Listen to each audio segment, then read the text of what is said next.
नमस्कार मित्रों, मैं हूं अशोक वर्मा। भरोसे का नाम ही है टीवी20 न्यूज, जो रोज उपलब्ध कराता है ताजा तरीन खबरें। देश और प्रदेश की तमाम अहम खबरों के साथ आइए नजर डालते हैं इस खबर पर। बड़े हर्षोल्लास के साथ अवगत कराना है कि आज 8 फरवरी 2021 को उत्तर प्रदेश महिला शिक्षक संघ का गठन प्रदेश अध्यक्ष श्रीमती सुलोचना मौर्य जी के नेतृत्व में किया गया था। इसी उपलक्ष्य में महिला शिक्षक संघ आजमगढ़ कार्यकारिणी द्वारा आज 8 फरवरी को प्रथम स्थापना दिवस समारोह का भव्य आयोजन जिला संरक्षक श्रीमती रीता यादव के सौजन्य से रोडवेज स्थित होटल गोल्डन फॉर्चून में किया गया। इसमें मुख्य अतिथि के रूप में हमारे जिला बेसिक शिक्षा अधिकारी अतुल सिंह रहे। कार्यक्रम को संबोधित करते हुए जिला बेसिक शिक्षा अधिकारी ने संगठन के कार्यों की प्रशंसा करते हुए और संगठन के उज्जवल भविष्य की कामना करते हुए कहा कि महिलाओं का संगठित होकर अपनी समस्याओं का समाधान निकालने का प्रयत्न करना हमेशा से बहुत अनिवार्य और आवश्यक रहा है। आजमगढ़ जनपद महिला शिक्षक संघ के प्रयास प्रशंसनीय है। स्थापना दिवस के उपलक्ष्य में मुख्य आकर्षण में बेटी कुल का गौरव सम्मान असिस्टेंट प्रोफेसर के रूप में चयनित पलानी ब्लॉक की अध्यापिका नीतू राय और पीसीएस अधिकारी के रूप में चयनित सठियाव ब्लॉक की अध्यापिका शशि सिंह को जिला बेसिक शिक्षा अधिकारी द्वारा दिया गया। कार्यक्रम में समस्त जिला कार्यकारिणी और जनपद के 13 ब्लॉकों में गठित कार्यकारिणी के सभी सदस्य उपस्थित रहे। संरक्षक सरोज यादव की सुंदर पंक्तियों से कार्यक्रम की शुरुआत हुई। जिला अध्यक्ष शिखा मौर्य ने सभी का धन्यवाद दिया। मीडिया प्रभारी भावना वर्मा ने संगठन के पूरे 1 वर्ष के कार्यों की प्रगति रिपोर्ट सबके समक्ष प्रस्तुत की। संचालन श्रीमती अंशु अस्थाना ने किया। मैडम अपना परिचय दें। मैं शिखा मौर्य, मैं महिला शिक्षक संघ जिला अध्यक्ष आजमगढ़। आज प्रोग्राम क्या रहा आप लोगों का? आज हमारा कार्यक्रम ये है कि हमारे संगठन को उत्तर प्रदेश महिला शिक्षक संघ का आज स्थापना दिवस है। आज 1 साल पूरे हुए हमारे संगठन को, तो उसी के उपलक्ष्य में हम लोग यहाँ पर उसका स्थापना दिवस मना रहे हैं। और इसके साथ ही हमने स्थापना दिवस के साथ ही हमने एक सम्मान भी किया है, जो कि हम चाहेंगे कि आने वाले वर्षों में भी स्थापना दिवस पर हम ये सम्मान दें महिलाओं को।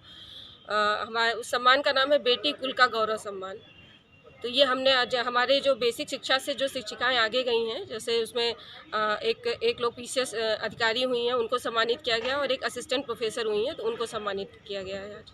इस संगठन को बनाने का मेन उद्देश्य क्या रहा आपका? ये महिला शिक्षिकाओं की समस्याओं को लाना पटल पे, जहाँ से इनका समाधान हो सके, और महिलाओं के प्रतिनिधित्व को बढ़ाना ताकि वो भी आगे आ सकें।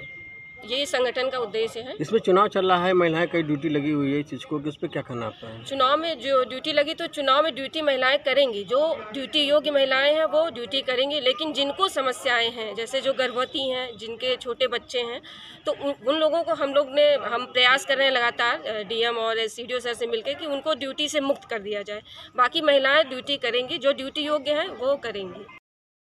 सर, आज ये प्रथम स्थापना दिवस पे सम्मान समारोह का कार्यक्रम किया गया, क्या कहना चाहेंगे लोगों को? आज 8 फरवरी 2022, जैसा कि सब लोग जानते हैं, शिक्षक संघ जो हमारी महिला शिक्षक संघ है, उसका ये प्रथम वार्षिकोत्सव के रूप में मनाया जा रहा है जनपद आजमगढ़ में, जिसमें हम देख रहे हैं कि ये महिलाओं के बेसिक शिक्षा में संबंधित समस्याओं को एक संगठित रूप से उठाने का प्रयास इस शिक्षक संघ द्वारा किया जा रहा है।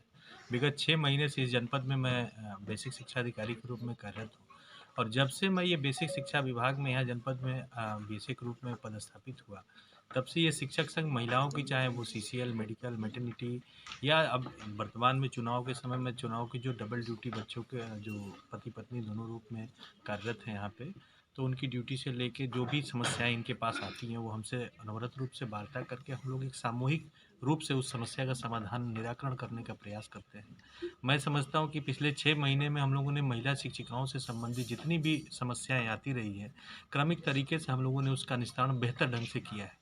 इस संगठन का जो रूप है, जो रूपरेखा है, आज मैंने उसे व्यापक विस्तार रूप से यहाँ पे देखा गया।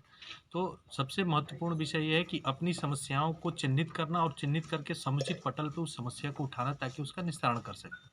तो ये संगठन, इस बात में मैं इसकी तारीफ़ करता हूँ, इसकी खुशामद करता हूँ कि अपने बीच की समस्याओं को बहुत ही सलीके से इन्होंने चिन्हित किया और क्रमिक तरीके से सक्षम पटल पर निस्तारण के लिए प्रयास किया, और इसके जितने भी प्रयास हुए मेरे स्तर से सराहनीय रहे, और हमने अपने स्तर से जितना भी पॉजिटिव हो कि इनके बारे में सोच के हम कदम बढ़ा सकते थे, हमने वो सारे काम किए। सर, चुनाव आ गया है, काफ़ी लोगों को दिक्कतें होती हैं चुनाव में, जैसे दौड़ना धूपना, परिवार बच्चे कटवाने के लिए, तो उनके लिए क्या सुविधा इन लोगों को दी? निश्चित रूप से हम समझ सकते हैं, महिलाएं हैं, महिलाओं के साथ घर परिवार की जिम्मेदारी के साथ अपना जो नौकरी से संबंधित दायित्व मिला हुआ, उन दायित्वों का भी निर्वहन करना पड़ता है। तो एक तरह से निश्चित रूप से ये दोहरे दायित्वों का निर्वहन अपने जीवन काल में कर रहे हैं।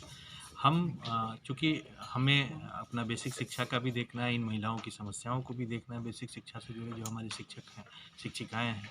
तो लेकिन साथ-साथ हमारे जो आदर्श चुनाव का हमारा ये विधानसभा वाला कार्यक्रम चल रहा है, इसमें हमें 4400 बूथों के लिए प्रत्येक बूथ पर 5 कार्मिकों, जिसमें एक महिलाओं के साथ भी हमें कार्मिक को योजित किया जाना है, ये भी कार्यक्रम को साथ-साथ में चलाया जाना है। इन समस्याओं को हम उस स्तर तक ही समाप्त कर सकते हैं जहाँ तक हमारा वो 4400 बूथों पे 5 के गुणक में हमारे मतदान कार्मिक जहाँ पे रखे जाने हैं, जिसमें एक कम से कम हमारे महिला मतदान कर्मी को, पोलिंग पर्सन को रखा जाना है। इसके आलोक में हम इन समस्याओं का निस्तारण